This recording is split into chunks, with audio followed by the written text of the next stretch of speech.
The SEAL chief noticed her first because of the Barrett .50 caliber sniper rifle she carried, with practiced ease, as if the 27-pound weapon weighed nothing at all. His eyes narrowed when intelligence briefed him about her confirmed kill at 3,247 meters, a shot that defied not just skill, but the very physics most snipers lived by. Before we begin, make sure to subscribe to the channel and comment where you're watching from. Chief Petty Officer Marcus Rodriguez squinted against the morning sun as he walked the perimeter of Camp Pendleton's shooting range. 20 years in the SEALs had given him a sixth sense for anything out of place, and today something definitely caught his attention. Among the usual crowd of broad-shouldered Marines and special operators stood a woman who barely reached 5 feet 4 inches, confidently handling a Barrett M82A1 .50 caliber rifle, a weapon that typically dwarfed even the largest men. Marcus paused his inspection route, watching with professional curiosity. The massive rifle should have overwhelmed her small frame, yet she managed it with surprising ease. Her movements displayed none of the hesitation common to novice shooters facing the Barrett's legendary recoil. Instead, each action flowed with practiced precision, from her methodical breathing pattern to the minute adjustments she made to her scope. "That's unusual," he muttered to himself, moving closer for a better view. The SEAL had trained countless marksmen throughout his career, but her technique stood apart. Most shooters brace themselves against the powerful weapon, fighting its kick with tensed muscles. This woman did something different. She absorbed each shot organically, as if the massive rifle were simply an extension of her body. The crack of the Barrett echoed across the range as she fired. Through his binoculars, Marcus confirmed what seemed impossible: another perfect shot at extreme distance. The target, positioned well beyond standard training parameters, showed a tight grouping that would make veteran snipers envious. She worked through her routine with machine-like consistency. Deep breath in, half exhale, momentary stillness, squeeze the trigger, observe through the scope, make microscopic adjustments, and repeat. Between shots, her small hands moved with surgical precision, compensating for wind and distance factors most shooters would overlook. What struck Marcus most wasn't just her accuracy but her comfort with the weapon. The Barrett, notorious for its punishing recoil, seemed tamed in her hands, while men twice her size often walked away from the precision rifle with bruised shoulders and wounded pride. She showed no signs of discomfort or fatigue. The chief watched her complete another perfect shot sequence. Her eyes never left the scope as she made a slight adjustment to her position on the shooting mat. The bipod shifted slightly under her guidance, finding optimal stability on the uneven ground. She fired again, another direct hit. Marcus Rodriguez had seen enough to know this wasn't beginner's luck or casual talent. This level of proficiency came only through thousands of hours of practice under conditions far more demanding than a controlled range. Whoever this woman was, she wasn't just shooting targets. She was demonstrating combat-honed skills that spoke of experience beyond standard military training. Chief Petty Officer Marcus Rodriguez raised his binoculars, focusing on the distant target Sarah Chen was engaging. These weren't standard training distances. She had set up targets at ranges that would challenge even the most elite snipers in his unit. 2,000 meters, perhaps more. At such distances, variables like wind drift, humidity, and even the Earth's rotation became significant factors. Through his optics, Rodriguez observed with growing amazement as each round found its mark, not just hitting the targets, but striking dead center with a consistency that defied normal human capability. The woman's ritual never varied. A measured inhale, slight adjustments to her scope, a controlled exhale, and then the shot, followed by the barely perceptible recoil as the .50 caliber round left the barrel. "Unbelievable," he muttered to himself, watching her reset and begin the process again. Her movements were economical, almost meditative in their precision. Between shots, she would pause, assess the wind conditions, make minute adjustments to her scope. and then resume her position. In 15 years with naval special warfare, Rodriguez had trained countless marksmen, including some of the most lethal snipers in military history. Yet he couldn't place this woman. In the tight-knit community of long-range shooters at Camp Pendleton, exceptional talent rarely went unnoticed. Everyone knew everyone, or at least knew of them. The SEAL lowered his binoculars, brow furrowed. "Who is she?" he wondered aloud. Her presence was an anomaly. Most civilian shooters who visited the range displayed either obvious military backgrounds or the telltale signs of enthusiastic amateurs. This woman fit neither category. Her technique spoke of thousands of hours behind a rifle, yet she carried herself differently than military-trained snipers. Rodriguez watched as she completed another perfect shot sequence. The small figure made the massive rifle seem almost graceful, handling the weapon's substantial weight and recoil with practiced ease. Her shooting mat was positioned with tactical precision, angled slightly to minimize her profile, with equipment arranged for maximum efficiency. The mystery deepened his curiosity. In special operations, Rodriguez had learned to recognize exceptional talent when he saw it. It was a survival skill as much as a leadership one. This level of marksmanship wasn't developed on civilian ranges or weekend courses. This kind of skill came from somewhere else entirely. As she prepared for another shot, Rodriguez made a decision. Whoever this woman was, whatever her background, he needed to know more. Talent like hers was too valuable to walk away from. In his world, the difference between mission success and failure, between life and death, often came down to the skills of people exactly like her. Staff Sergeant Kelly approached Chief Petty Officer Marcus Rodriguez with a steaming cup of coffee in hand, his eyes fixed on the same shooter who had captured Rodriguez's attention. "Chief, you seeing this?" Kelly asked, keeping his voice low. "I've been running this range for 8 years, and I've never seen anything like it." Rodriguez nodded without taking his eyes off Sarah Chen. "Every shot is dead center, no adjustments needed between rounds." "That's what I'm saying," Kelly replied, shaking his head in disbelief. "Even our best snipers might drop 1 or 2 at these distances. She hasn't missed once." They watched as Sarah methodically prepared for her next shot. The small-framed woman checked the wind with practiced precision, moistening her finger and holding it up briefly before making a minute adjustment to her scope. Her breathing slowed visibly, her shoulders relaxing as she settled into position behind the Barrett. "Look at that breathing control," Rodriguez observed. "Perfect 4-count pattern." The massive rifle barked, its report echoing across the range. Through his binoculars, Rodriguez confirmed another perfect hit on the target, a shot that would have challenged even the most experienced military marksman. "Center mass again," he confirmed to Kelly. The range supervisor whistled softly. "That's a 2,000-meter target. Most shooters can't even see it clearly, let alone hit it consistently." Sarah repeated her ritual. Check wind, adjust scope, control breathing, squeeze trigger. The precision of her movements suggested thousands of hours of practice, each element refined to eliminate variables and maximize accuracy. "It's like watching a surgeon," Kelly remarked. "Everything deliberate, nothing wasted." Other shooters had begun to notice as well. Experienced marksmen paused their own sessions, stealing glances at the woman with the .50 caliber. A few had even lowered their weapons entirely, watching with undisguised admiration as she worked. "She's drawing an audience," Rodriguez said. Kelly nodded. "Wouldn't you stop to watch? This is masterclass stuff." For nearly 30 minutes, they observed in respectful silence as Sarah continued her session. Each shot followed the same meticulous process, and each found its mark with unerring accuracy. The rhythm of her work had an almost hypnotic quality. The careful preparation, the moment of absolute stillness before firing, the controlled follow-through. "You know what impresses me most?" Rodriguez finally said.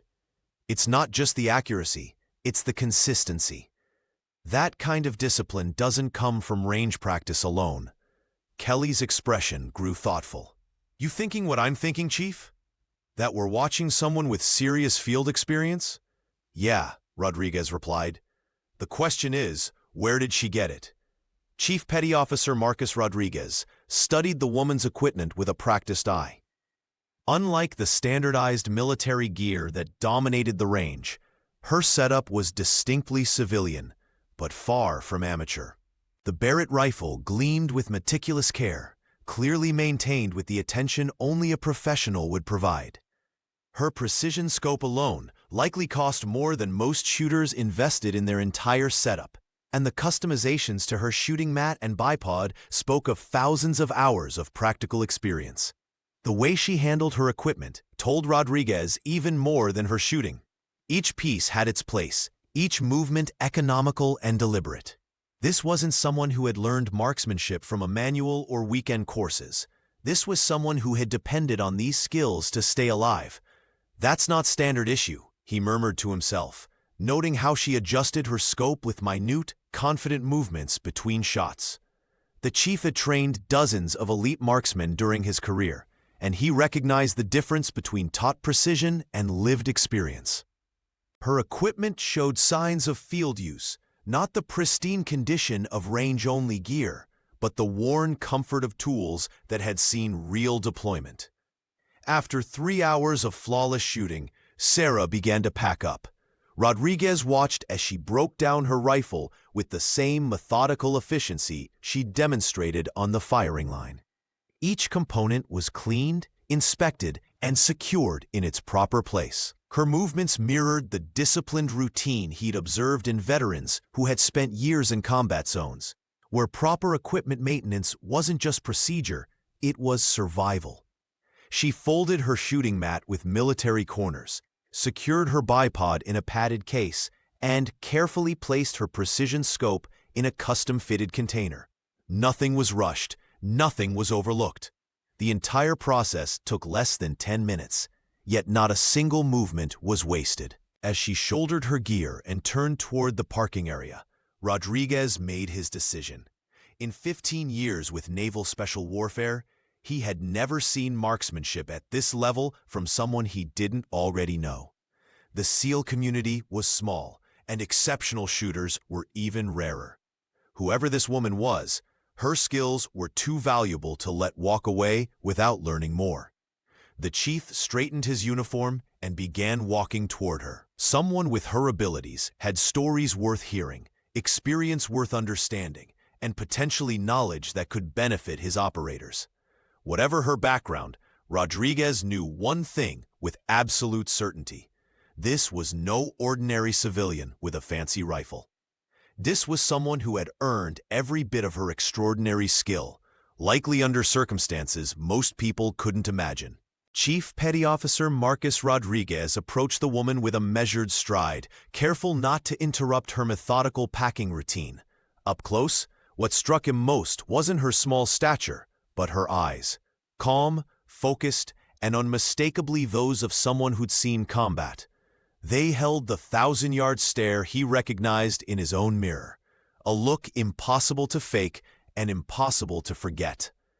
Impressive shooting, he offered, extending his hand. Chief Petty Officer Rodriguez. Sarah Chen nodded, immediately noting his rank insignia with the practiced awareness of someone who understood military hierarchy. She accepted his handshake with a firm grip that belied her size. Sarah Chen, she replied, her voice steady and controlled. Thank you, Chief. The way she addressed him confirmed his suspicion. She had military background. Her self-assurance wasn't the bravado he often saw in civilian shooters who'd taken a few classes. This was the quiet confidence of someone who'd made life-or-death decisions under pressure. Mind if I ask where you learned to shoot like that? Not many people can handle a .50 cal with that kind of precision. Sarah secured the last of her equipment in her vehicle before answering. Started young. My father taught me on bolt actions when I was 12. She paused, seeming to decide how much to share. But most of what I know, I learned overseas. Military? Rodriguez asked, though he suspected her experience went beyond conventional service. Marines, Initially, she confirmed. 4 years. Then, other work. The way she said other work told Rodriguez volumes. He'd heard that tone before from operators who'd transitioned to private contracting, people who'd seen and done things that rarely made official reports. Afghanistan? Iraq? He ventured. Sarah nodded, her eyes briefly distant. Both, and a few places that don't make the news. Rodriguez leaned against her vehicle, genuinely curious now. The way you handle that rifle?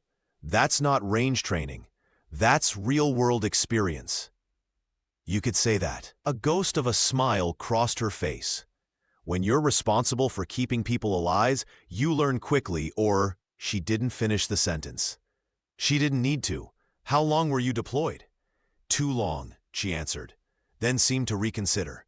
7 years, 11 deployments. Came back stateside 3 months ago. Rodriguez whistled softly. Even by special operations standards, 11 deployments was extraordinary. No wonder her shooting seemed so effortless.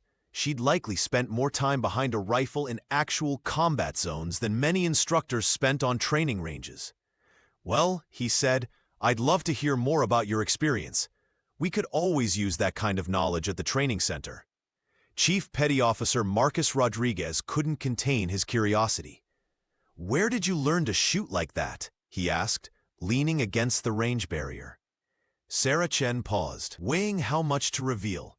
I've spent the last 7 years as a private military contractor, she finally said, her voice matter-of-fact. Mostly Afghanistan and Iraq, some places I can't discuss. The SEAL's eyebrows raised slightly. Contractors were common enough, but few possessed this level of skill. Security operations? He asked. Primarily Overwatch positions, Sarah confirmed, carefully packing her precision scope into its padded case. My job was protecting high-value targets, engineers rebuilding infrastructure, medical teams in remote villages, diplomats during sensitive meetings. I'd set up sometimes days in advance, establish fields of fire, and ensure no threats materialized. Rodriguez nodded, understanding the immense pressure such assignments carried. How many deployments? 11, she answered without hesitation. The shortest was 4 months near Mosul. The longest was 18 months, split between Kandahar and Helmand province. The chief's expression betrayed his astonishment. Most military snipers considered 3 or 4 combat deployments exceptional, a full career's worth of experience. Sarah had nearly tripled that, spending the better part of a decade in active combat zones. That's, he searched for words, unprecedented exposure. She shrugged. The money was good. And I was effective. Private security firms must have fought over you, Rodriguez observed. Word gets around in that community, she acknowledged. When you consistently deliver in high-stress environments, the assignments find you. She closed her rifle case with a decisive click. After my 3rd year, I could choose my contracts, my teams, even negotiate my operational parameters. Rodriguez understood the subtext. She'd become so valuable that companies allowed her unprecedented autonomy, a rarity in the contractor world. Most contractors I've known cycle out after a few years, he said. The toll becomes too much. Sarah's eyes briefly revealed something deeper, a flicker of hard-earned wisdom. It does take something from you, she admitted, but I was good at compartmentalizing, until I wasn't. She lifted her gear with practiced ease. When you're constantly cycling between combat zones, normal life becomes the foreign country. Your reference points shift. 11 deployments means I spent more time in war zones than I did at home. Rodriguez nodded silently. He'd seen this before. Operators who became more comfortable in chaos than in peace. Most snipers I know, he said carefully, consider themselves lucky to have 1 confirmed kill beyond 1,000 meters. Your experience must be different. Sarah finished for him. Let's just say I had plenty of opportunities to perfect the craft. Chief Petty Officer Marcus Rodriguez had encountered countless skilled shooters in his career, but as he spoke with Sarah Chen, he quickly realized she belonged in a different category altogether. This wasn't range-perfected marksmanship. This was combat-proven skill, honed in the most dangerous environments on Earth. When you're in position for 12 hours, knowing a single shot might save a dozen lives or compromise the entire operation, you develop a different relationship with your rifle, Sarah explained, her voice matter-of-fact. She didn't embellish or dramatize her experiences. She didn't need to. The former Marine spoke about life-and-death situations with the same calm precision she brought to her shooting.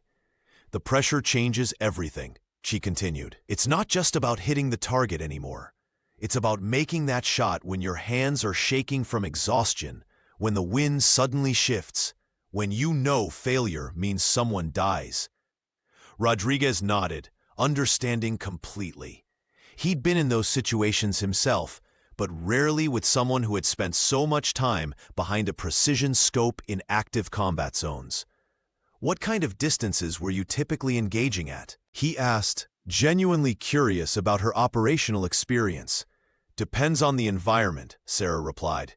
Urban settings, you're usually looking at 400 to 800 meters. Still challenging with all the variables. Heat rising off buildings, unpredictable wind channels between structures, civilians moving through your line of sight. She paused, adjusting her position slightly before continuing. In open terrain, especially in places like Afghanistan, you might be looking at 1,000 to 1,500 meters regularly. Those shots require more calculation, more patience. Rodriguez was impressed. Most military snipers considered anything beyond 1,000 meters to be an exceptional shot. The casual way she discussed these ranges spoke volumes about her experience. "And your longest?" he asked, expecting something impressive, but still within conventional parameters. Sarah met his gaze directly. 3,247 meters. The chief's expression froze. He must have misheard. "You said 3,000? 3,247, she repeated calmly. "Just over 2 miles. Rodriguez struggled to maintain his professional composure.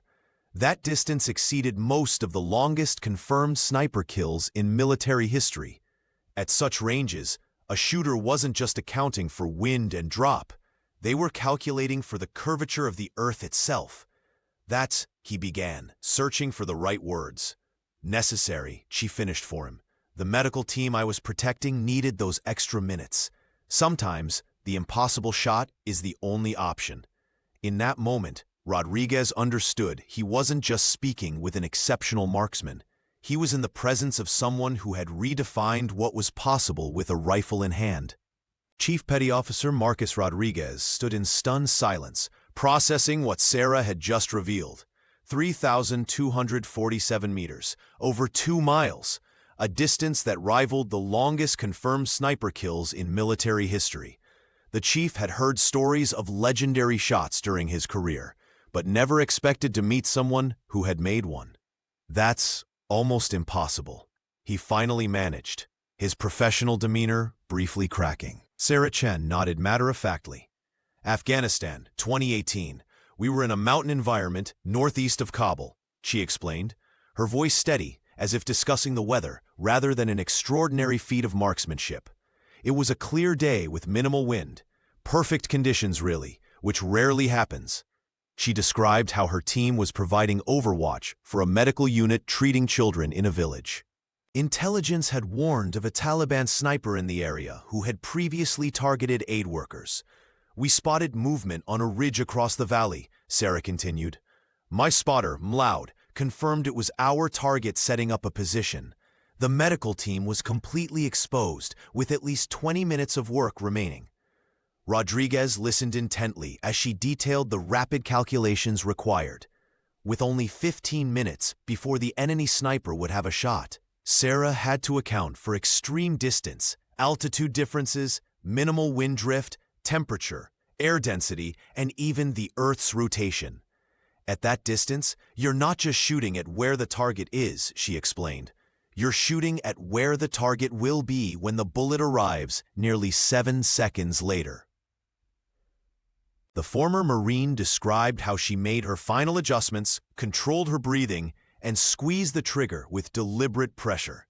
The Barrett's massive recoil slammed into her shoulder as the .50 caliber round began its journey across the valley. Maud kept his eyes on target. I cycled the bolt and reacquired, but there was no need for a follow-up shot. Sarah's expression remained neutral, professional. The medical team finished their work without incident. That was confirmation enough. Rodriguez understood her restraint. Combat veterans rarely elaborated on kills, especially those who had seen as much action as Sarah clearly had. "That's beyond textbook," the chief said respectfully. "That's the kind of shot most snipers only read about." Sarah shrugged slightly. It was the shot that needed to be made. Those doctors saved 16 children that day. She paused, then added, "The conditions were perfect. I had excellent equipment, and sometimes you just get lucky." But Rodriguez knew better. At that distance, luck played no part. This was the result of extraordinary skill, experience, and judgment, qualities that couldn't be taught from manuals alone. The kind of expertise that could transform military training if properly harnessed. Rodriguez leaned against the shooting bench, his curiosity now transformed into genuine admiration. "What brings someone with your skill set to Pendleton? Just practice?" Sarah Chen carefully folded her shooting mat, her movements deliberate and practiced. "I'm done with deployments," she said, her voice carrying a weight beyond her years. "Lost too many friends over there. Seen too much." She paused, securing the bipod to her rifle case. 11 deployments changes you. Makes you question what's next. The chief nodded, understanding etched in the lines around his eyes. "And what is next?" "That's what I'm trying to figure out." Sarah glanced across the range, where other shooters continued their practice. "Been thinking about training, actually, passing on what I've learned." A shadow of doubt crossed her face. "Not sure the military would take instruction from a civilian contractor, though, especially one without formal certifications." Rodriguez straightened up, shaking his head firmly. "With a record like yours, trust me, your expertise would be in high demand." He gestured toward the distant targets she'd been hitting with unerring precision. "What you just demonstrated out there, that's not something you can teach from a manual. That comes from real-world experience." Sarah's expression softened slightly, the first hint of vulnerability she'd shown. "Maybe, been so long in the shadows, it's hard to picture myself in a classroom setting."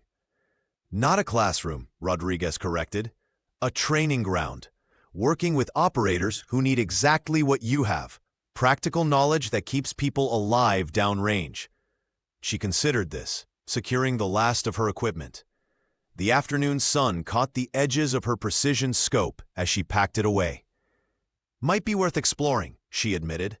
Rodriguez extended his hand formally. "Chief Petty Officer Marcus Rodriguez, Naval Special Warfare Development Group." Her eyebrows raised slightly, recognition of the elite unit he represented. She took his hand with a firm grip. "Sarah Chen, former Marine, then contractor. Now," she gestured vaguely, "civilian, I guess." "For now," Rodriguez said with quiet confidence. "But I think we both know you've got more to offer than just being a civilian."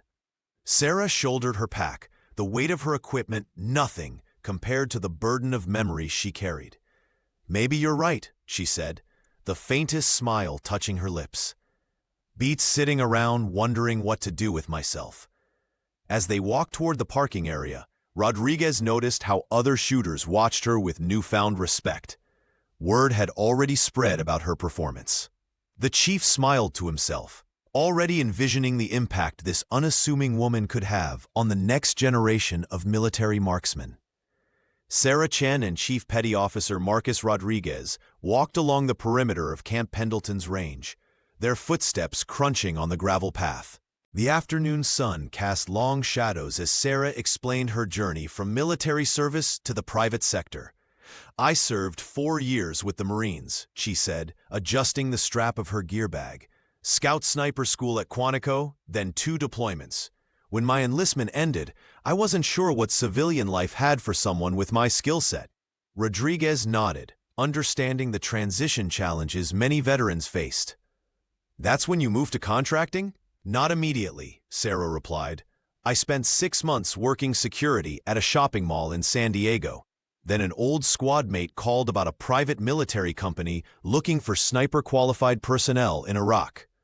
The opportunity had come at the perfect time. The company needed Overwatch specialists for engineering teams rebuilding infrastructure around Baghdad and Fallujah. The pay was exceptional, nearly 6 times her military salary, but the risks matched the compensation. My first real test came 3 weeks in, she continued.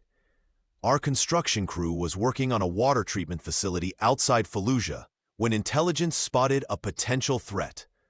I was positioned on a half-finished apartment building about 800 meters away. Rodriguez listened intently as Sarah described identifying a man with a rifle moving into position to target the engineers. With minimal time to calculate, she took the shot. Clean, precise, the threat eliminated. Word travels fast in contractor circles, she said. After that, I started getting requests for specific assignments: high-risk diplomatic protection, critical infrastructure security, extraction team Overwatch. Each mission had built upon the last. Where military training had given her fundamentals, contracting had forced her to adapt to unpredictable environments. She learned to calculate shots in sandstorms, to compensate for extreme temperature variations, to maintain focus during 18-hour Overwatch positions. The companies I worked for specialized in the jobs no one else wanted, Sarah explained. Remote locations, hostile territories, minimal support. Each assignment pushed me further, testing what was possible with a rifle and proper calculation. By her 3rd year, Sarah had developed a reputation that commanded premium rates. She was requested by name for the most challenging assignments: protecting medical teams in contested territories, providing Overwatch for hostage negotiations, securing extraction routes through enemy-controlled areas. In the military, you train constantly but might deploy a handful of times, she said. As a contractor, I was in country almost continuously for 7 years. Every shot mattered. Every calculation had lives depending on it. Rodriguez glanced at her with newfound respect. That kind of experience can't be replicated in any training program. Sarah nodded. That's both the blessing and the curse of it. You become exceptionally good at something most people never want to need. Chief Petty Officer Marcus Rodriguez leaned against a nearby truck, his curiosity piqued. The Marines teach solid fundamentals, but what you demonstrated goes well beyond standard training. Where did you pick up those advanced skills? Sarah Chen smiled slightly. Securing the heavy Barrett case in her vehicle's trunk with practiced efficiency. Most of it was trial by fire, honestly. The classroom only teaches you so much. She paused, adjusting the precision scope in its protective case. In this line of work, you either learn fast or you don't come home. My first contract deployment was terrifying. I knew the basics but had to adapt quickly to real-world variables. Did you have mentors? Rodriguez asked, noting how methodically she organized her equipment. The contractor world is surprisingly collaborative, Sarah explained. When lives depend on your skill, egos tend to fade. I worked alongside a former British SAS operator who taught me wind reading techniques they don't cover in any manual. Later, an ex-GSG-9 guy showed me how to account for humidity variations in desert conditions. Rodriguez nodded, understanding the value of such knowledge exchange. Special operations tends to be tight-lipped about advanced techniques. That's the irony, she replied. In the field, retired Special Forces operators from different countries freely share what works. I spent 3 months with an Israeli sniper who completely transformed my understanding of urban shooting dynamics. Sarah closed the trunk and leaned against her vehicle. The contractor community is merit-based. If you can handle pressure and prove yourself reliable, the veterans will invest in you. They'd rather work with someone competent than risk their lives with someone who just checks qualification boxes. Makes sense, Rodriguez said. In the SEALs, we value performance over credentials, too. My longest deployment paired me with Mlaud, the British spotter I mentioned. 18 months in Afghanistan's mountains, he taught me more about extreme long-range ballistics than any course could. Her eyes reflected momentary distance, recalling those days. When you're responsible for protecting medical teams and engineers from threats they can't even see, you learn quickly, or people die. Rodriguez studied her face, recognizing the expression of someone who had made life-or-death decisions repeatedly. That kind of pressure forces innovation. Exactly.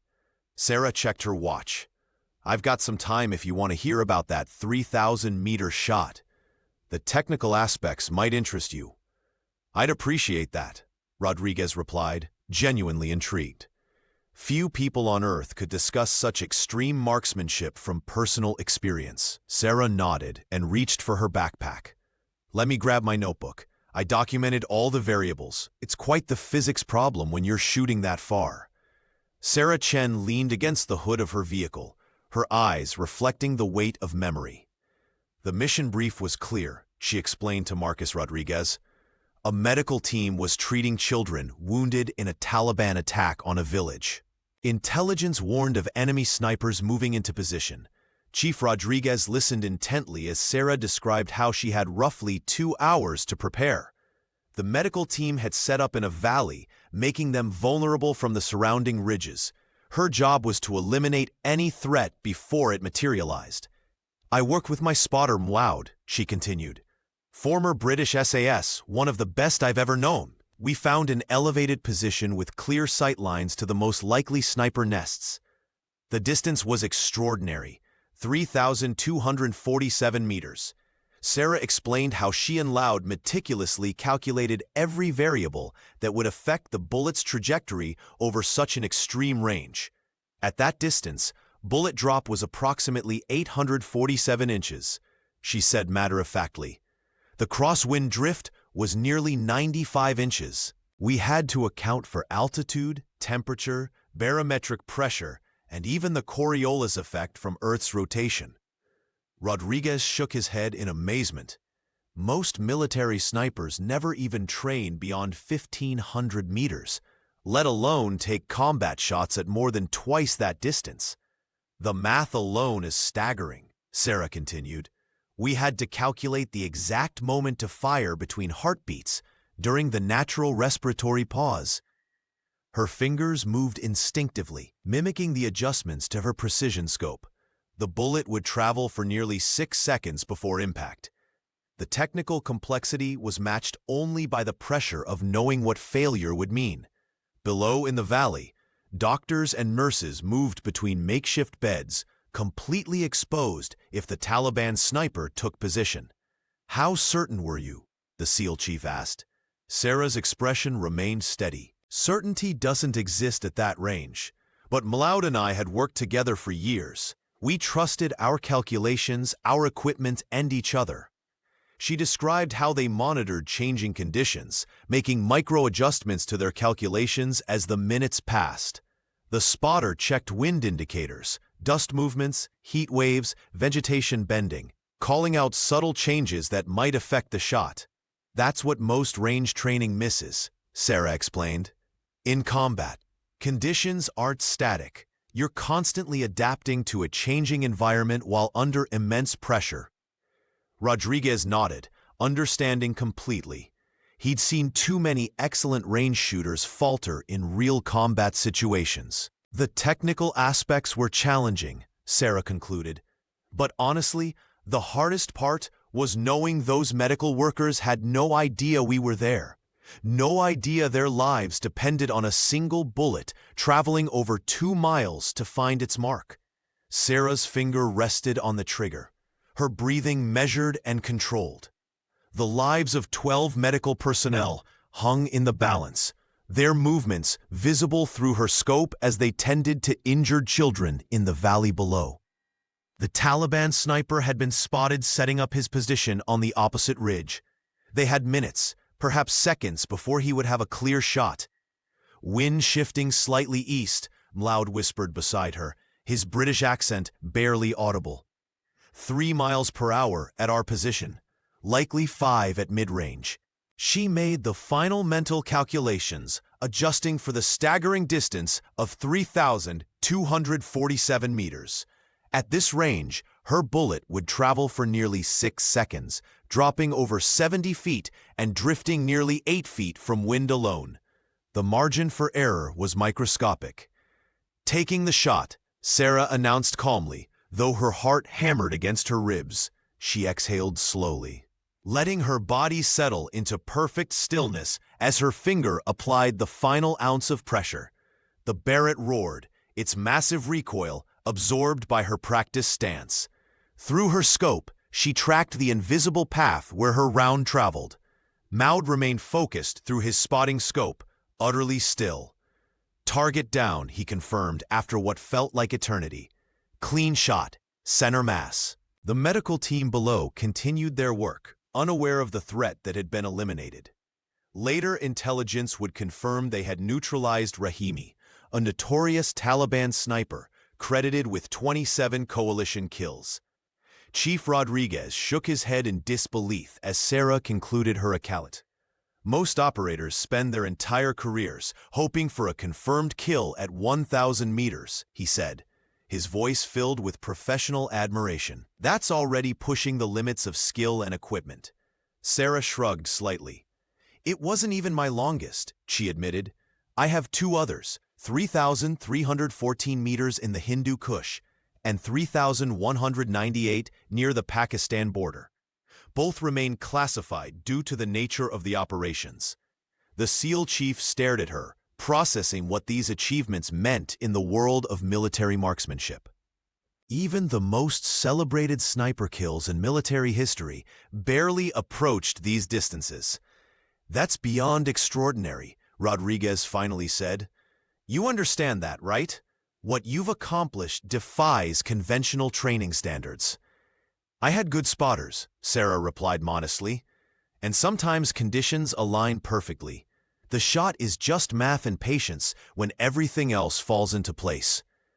But they both knew it was more than that. It was thousands of hours of practice, an intuitive understanding of ballistics that went beyond textbook knowledge, and the rare ability to remain calm when lives depended on a single pull of the trigger. Chief Petty Officer Marcus Rodriguez leaned against the hood of Sarah's vehicle, his mind racing with possibilities. The skills she possessed weren't just impressive, they could transform military sniper training entirely. Have you ever considered teaching? Marcus asked, studying her reaction carefully. What you know could revolutionize how we train our advanced units. Sarah Chen hesitated, tucking a strand of hair behind her ear. I've thought about it, she admitted, but military training follows strict protocols. My methods were developed in the field, adapting to whatever situation arose, not exactly by the book. That's precisely why we need you, Marcus countered. Books don't shoot targets at 3,000 meters under combat conditions. The former contractor shook her head slightly. Military instructors spend years developing curriculums. Most wouldn't appreciate some civilian contractor telling them they've been doing it wrong. Marcus straightened up. I've been through SEAL sniper school. I've trained with the best. But what you described, the adaptability, the real-world problem-solving, that's what keeps operators alive. His voice carried the weight of experience. The Scout snipers, Green Berets, our SEAL teams, they all need instructors who've made those impossible shots when lives depended on it. Sarah remained quiet, considering his words. The California sun cast long shadows across the parking lot as afternoon began its slow transition to evening. I enjoyed mentoring the younger contractors, she finally said, watching them improve, knowing they'd be more likely to come home. Her voice trailed off, remembering faces of those who hadn't. That's exactly what I'm talking about, Marcus said. You're not just teaching marksmanship, you're teaching survival. Sarah ran her hand along the case containing her Barrett. My approach isn't conventional. I focus on principles, not procedures. I teach shooters to think, not just follow steps. Conventional training produces conventional results, Marcus replied. Special operations needs unconventional excellence. A small smile formed at the corner of her mouth. I did enjoy watching the faces of those cocky ex-military types when I'd outshoot them after teaching them something new. Marcus laughed. I can imagine. Sarah's expression grew more serious. If I did this, and that's still an if, I'd need freedom to teach my way. No bureaucratic nonsense. I can arrange a demonstration, the chief petty officer offered. Show them what you can do. Explain your methods. After that, I guarantee they'll be fighting over who gets you first. Sarah extended her hand. No promises, but I'll think about it. As they shook hands, Marcus knew he'd just set something significant in motion. When military's best marksmen were about to learn what it truly meant to make the impossible shot. Sarah leaned against the hood of her vehicle, her eyes focused on the distant horizon as she outlined her training philosophy to Chief Petty Officer Rodriguez.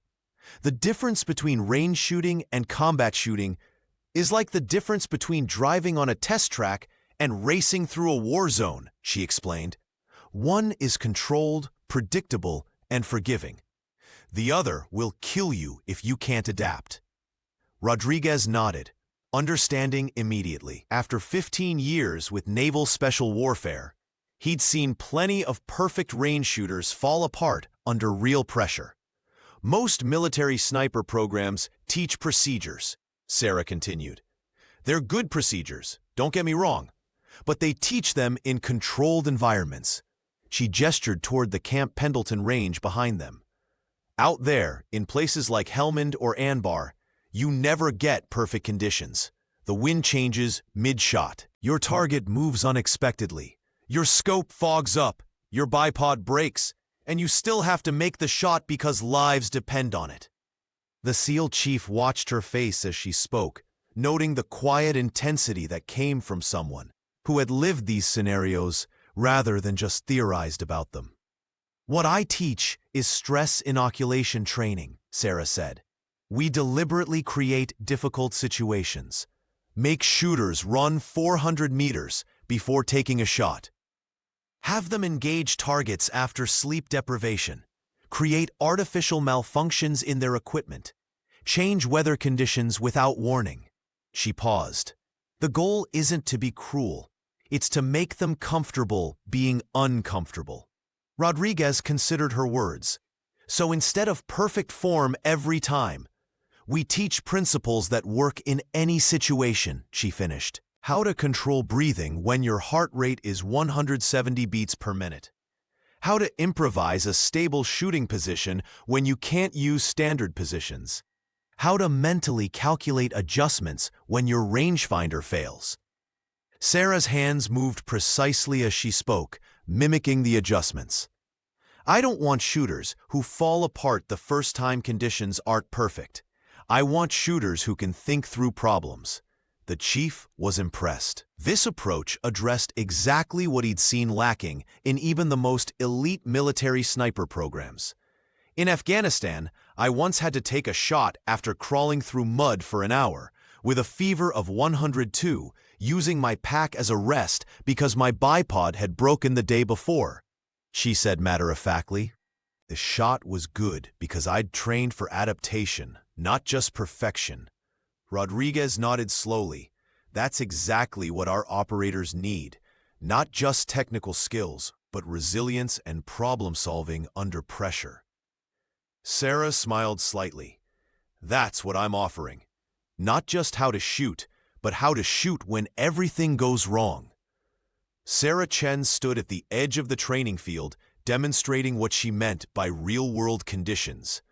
She pointed to a nearby hill, explaining to Chief Petty Officer Marcus Rodriguez how she would have her students sprint up it carrying full gear, then immediately drop into position to engage targets.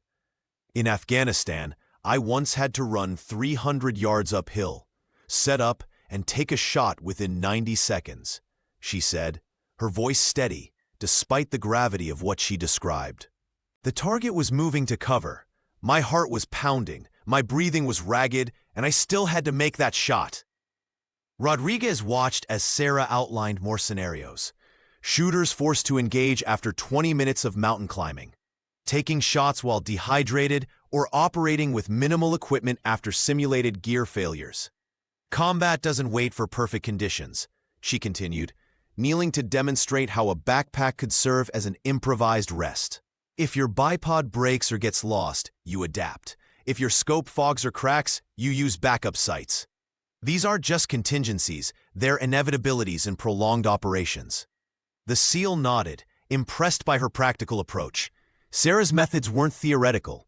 They were battle-tested through 11 deployments across some of the world's most hostile environments.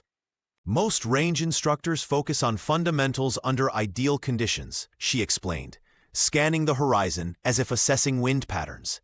That's important, but insufficient.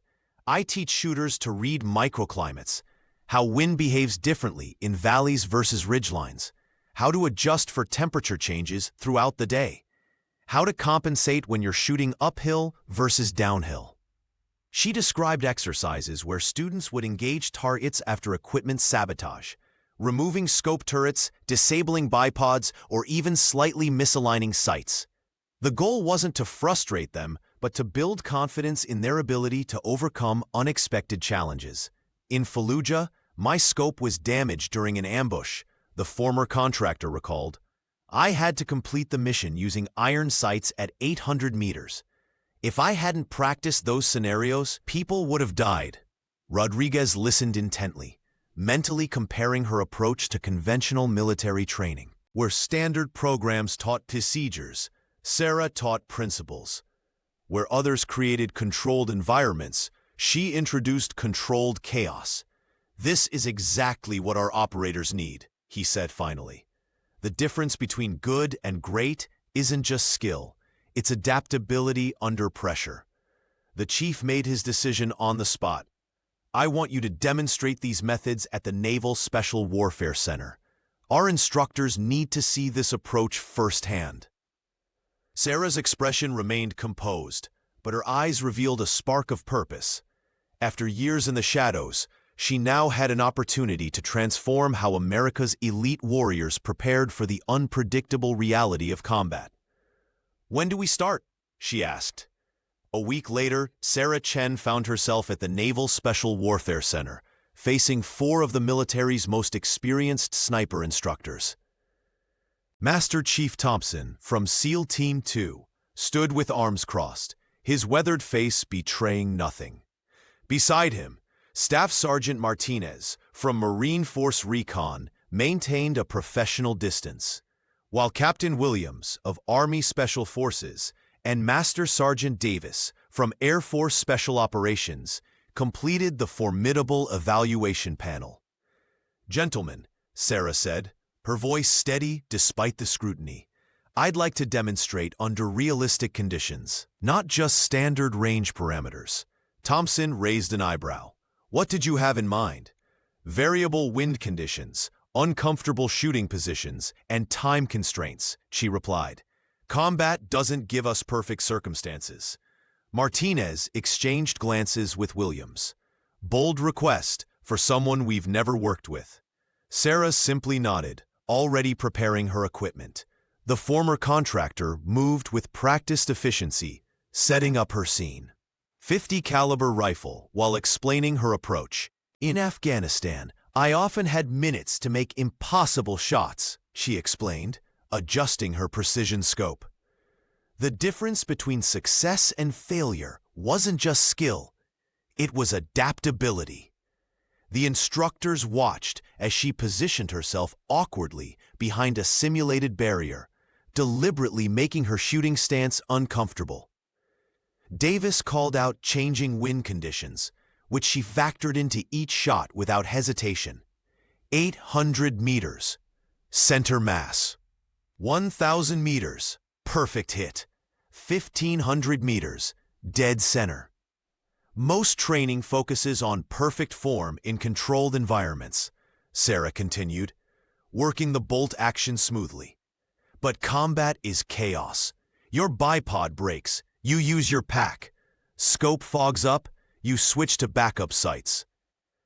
At 2,000 meters, with Williams deliberately calling incorrect wind data, Sarah paused, studied the environment herself, and adjusted accordingly.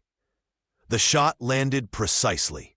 Impressive, Thompson admitted, his initial skepticism visibly softening. Sarah rose from her position, dust clinging to her clothes. I don't teach procedures, I teach principles. How to read the environment, adapt to equipment failures, and make decisions under stress. Martinez stepped forward. What about when the shooter is physically exhausted? Sarah smiled. Exactly the right question. She dropped to the ground, completed 20 rapid push-ups. Then immediately returned to her rifle, breathing controlled despite the exertion. Her next shot hit just as accurately. This is what separates range shooters from combat shooters, she explained. Anyone can hit targets when everything's perfect. I train people to hit when nothing is. By the demonstration's end, the atmosphere had transformed. The instructors gathered around her equipment, asking detailed questions about her methodology.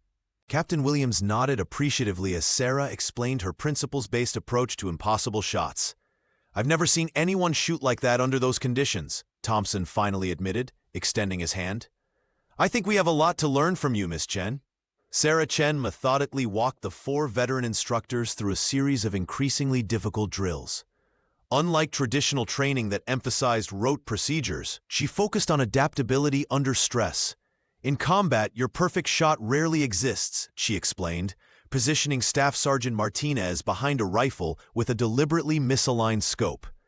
30 seconds to engage. Your primary optic is damaged. Go, she commanded.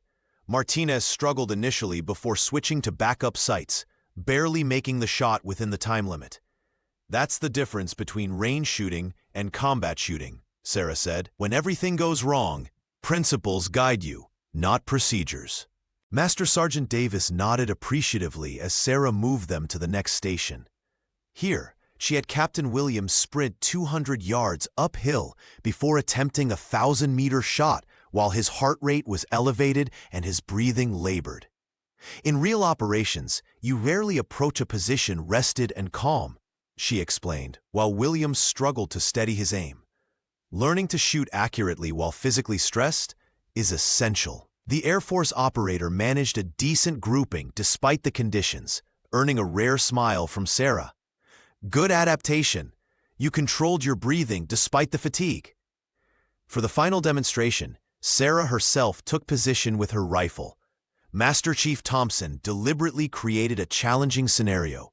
Gusty crosswinds, an awkward shooting position with limited stability, and a moving target at 1,500 meters. Watch how she applies principles, not just technique, Rodriguez told the instructors as Sarah assessed the situation. When her bipod collapsed mid-setup, she didn't hesitate. The former contractor immediately repositioned, using her backpack as an improvised rest. She made rapid calculations, tracking the target's movement pattern while factoring in the gusting wind. Her first shot struck within inches of center mass. The second and third found their mark precisely. That's what separates survivors from casualties, she explained, rising from her position. When your equipment fails, when conditions change, when the unexpected happens, you adapt or you fail. By late afternoon, the skepticism that had greeted her arrival had transformed into professional respect. The instructors gathered around her as she broke down her training philosophy one final time. We don't need perfect shooters. We need adaptable ones, she concluded. Master Chief Thompson, who had been the most doubtful that morning, approached her directly. The veteran SEAL's weathered face showed genuine admiration. How soon can you start working with our program? He asked. We need this kind of training yesterday. Sarah glanced at Rodriguez, who couldn't hide his satisfied smile. The transition from contractor to instructor was happening faster than either had anticipated. I can start next week, she replied. If you're serious about changing how we train, dead serious, Thompson said, extending his hand. Welcome aboard. 6 months after her demonstration at the Naval Special Warfare Center, Sarah Chen stood before 20 elite operators at Camp Pendleton's advanced training facility. The former contractor had transformed from an outsider into the lead instructor for the Naval Special Warfare Advanced Marksmanship course. Her classroom wasn't confined to chairs and desks, but stretched across rugged terrain where theory met brutal reality. Adaptation isn't optional, Sarah explained as she guided a SEAL sniper through a particularly challenging drill. The man lay prone on rocky ground, his bipod deliberately removed, forced to use his pack as an improvised rest. In Fallujah, my scope took shrapnel. I had 15 seconds to transition to backup sights and take the shot anyway. Chief Rodriguez watched from the sideline, a quiet pride evident in his expression. His gamble on the small-statured expert had paid dividends beyond expectation. What began as one specialized course had evolved into a comprehensive program reshaping how special operations approached long-range marksmanship. Word of Sarah's methods spread like wildfire through the tight-knit special operations community. Marine Force recon operators traveled from across the country for her insights. Army Rangers incorporated her stress inoculation protocols into their training.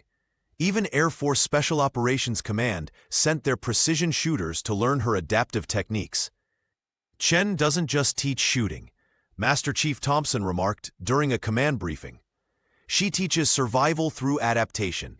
Our qualification rates are up 23%, and more importantly, our operators report greater confidence in extreme conditions. The heart of her approach remained consistent, principle-based training over rigid procedures. Students endured shooting after exhausting runs, engaging targets during simulated equipment failures, and making critical calculations under intense time pressure. The former contractor pushed elite operators beyond textbook perfection into the messy reality of combat. In Afghanistan, I never once had ideal conditions, she told a class of advanced students. Your ability to adapt will save more lives than perfect form ever will. By the 8-month mark, Sarah's reputation had crossed international borders. Requests for her instruction arrived from NATO allies and partner nations. Military observers from Britain, Australia, and Israel attended her courses, taking her methods back to their respective units. What made her approach revolutionary wasn't just technical innovation, but psychological preparation. She taught shooters to embrace discomfort, to find calm within chaos, to trust their training when everything went wrong. The instructor transformed already exceptional marksmen into adaptable combat problem solvers. As Sarah watched a team of SEALs successfully complete her notoriously difficult equipment failure course, she caught Rodriguez's eye across the range. They shared a knowing look. Her journey from contractor to transformative instructor was complete. Her battlefield lessons were now saving lives before operators ever deploy. The wind whipped across the Fort Bragg training grounds as Sarah Chen watched her students execute a series of increasingly difficult shots. Captain Williams approached, his expression thoughtful as he observed the trainees adjusting their positions under her guidance. Sarah, I've been authorized to establish a new advanced marksmanship program, Williams said, keeping his voice low. The Army wants to revolutionize how we train our elite shooters. I want you to lead it. The former contractor studied him carefully. With what parameters? That's the thing, Williams replied. After seeing your results, Command is willing to give you considerable freedom. They want your methods, not just another by-the-book program. Sarah nodded slowly. I'll need complete curriculum flexibility. Combat shooting isn't static. The training can't be either. Done, Williams agreed without hesitation. We've seen enough to know your approach works. 3 months later, the Special Operations Advanced Combat Marksmanship School opened its doors. The facility combined traditional ranges with innovative stress training environments, simulated urban sectors, mountain terrain replicas, and weather-variable shooting lanes. Above the entrance hung a simple sign with the school's motto, Adapt, Overcome, Engage. On graduation day, Sarah stood beside Rodriguez, watching 24 elite operators receive their certifications. These men and women had endured her unorthodox methods, shooting after 5-mile runs, engaging targets during simulated equipment failures, making calculations under extreme time pressure. Remember when you thought the military wouldn't accept a civilian contractor as an instructor? Rodriguez asked, a smile playing at the corners of his mouth. Sarah laughed softly. I underestimated how badly you needed someone who'd actually made those shots. A Special Forces sergeant approached, extending his hand. Ma'am, I've been shooting for 15 years. Never thought I could hit consistently at 2,000 meters under those conditions. You've changed how I understand marksmanship. After he departed, Sarah turned to her colleague. 4 years ago, I was on a rooftop in Kandahar, wondering if I'd make it home. Now, I'm teaching others to survive. Rodriguez nodded. That record shot saved a medical team. Now you're saving countless others by sharing what you learned. Sarah watched her graduates, each carrying lessons forged through her battlefield experiences. The best snipers aren't just accurate, they're adaptable. They save lives by making impossible shots possible. As the ceremony concluded, Sarah felt a sense of purpose stronger than any she'd known in combat. She had transformed from warrior to teacher, her hard-earned wisdom now multiplied through each student who would carry her methods into the field. Ready for the next class? Rodriguez asked. Always, Sarah replied. There are still impossible shots waiting to be made.